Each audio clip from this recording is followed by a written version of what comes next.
Hello दोस्तों, नमस्कार। कैसे हैं आप? आशा करता हूँ सब अच्छे होंगे। चलिए, नए वीडियो में आपका स्वागत है।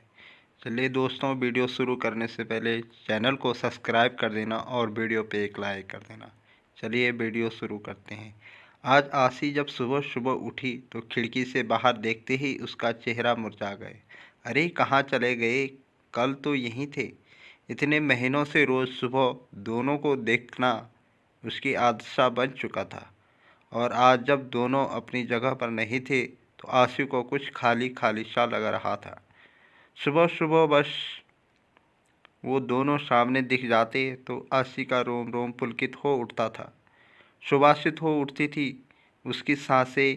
एक मन अदृत खुशी महसूस करने लगता था। सबसे खास बात यह था कि इन सब का सकारात्मक प्रभाव पड़ता था उसके मन मस्तिष्क पर, और कलम खुद ब खुद कोई गीत लिखने लगती थी। पता नहीं क्या जादू था उन नरगिसी फूलों में, बस देखते ही मन मचल उठता था। शायद आसिम का असीम प्यार भरा हुआ था उनमें। आखिर उसी ने तो असी को जन्म दिया, पर एक मामला उसे उपहार में दिया था, और फिर दोनों ने मिलकर उससे नरगिसी फूलों का एक पौधा लगाया था। देखो ना असी, तुम्हारे लिए काम सौंप कर जा रहा हूँ। कल ही मुझे कंपनी के प्राइवेट प्रोजेक्ट के लिए दुबई निकलना पड़ रहा है। बस 6 महीने की ही तो बात है, फिर आते ही जट मंगने और पट ब्याह। बस तब तक मेरी यादों को इस पौधे में संजोती रखना। आसिम को असी को बातों में उलझना बड़े अच्छे से आता था। आसिम बेशक चला गया था, लेकिन आसी हर रोज़ बड़े अरमानों से उस पौधे को सींचती रही। आसी की खुशी का उस वक्त ठिकाना नहीं था जब वह रोज़ सुबह उठी और उसने पौधे पर 2 फूल खिले हुए देखे, पीले रंग के। दोनों फूल बिल्कुल एक दूसरे से जुड़े हुए थे, आसी और असीम की तरह।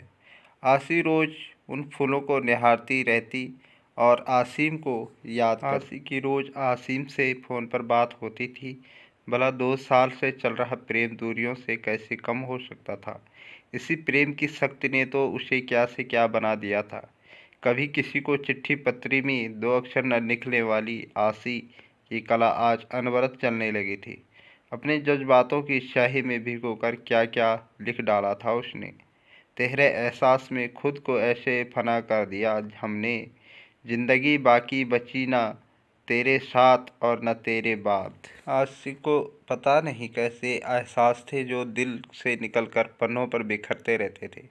जब भी मन होता आशी उन नरगिस के फूलों को निहारते हुए खिड़की के पास कागज़ कलम लेकर बैठ जाती। माँ जब भी डांटना शुरू कर देती तब सुध पड़ती कि कुछ खाना भी है और घर का काम काज भी देखना है। पता नहीं पिछले कुछ दिनों से क्या हो गया था उसे। पतझड़ का मौसम आ गया, फूल मुरझाने लगे थे। माली से पूछकर खाद पानी भी डाला।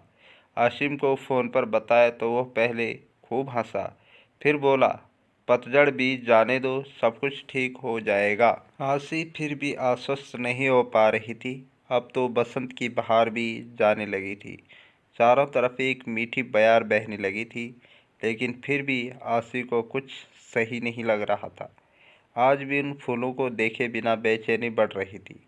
आशी कागज़ कलम फेंक कर बाहर गई थी और गमले के आसपास ही चहलकदमी करने लगी। कुछ समझ नहीं आ रहा था कि क्या हो रहा है। इसी सोच में उसे यह भी ध्यान नहीं आ रहा था, काफ़ी देर से बाहर की घंटी बज रही थी। हंसी कहाँ खो गई हो? दरवाजे पर कब से घंटी बज रही है, ध्यान कहाँ है? माँ ने दरवाजे की ओर जाते हुए पूछा।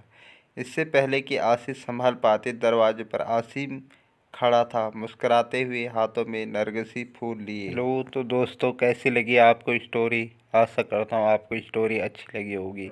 अगर स्टोरी अच्छी लगी है तो वीडियो पे एक लाइक कर देना और चैनल सब्सक्राइब करना ना भूलना दोस्तों। चलो मिलते हैं नेक्स्ट वीडियो में। Thank you, tata, bye.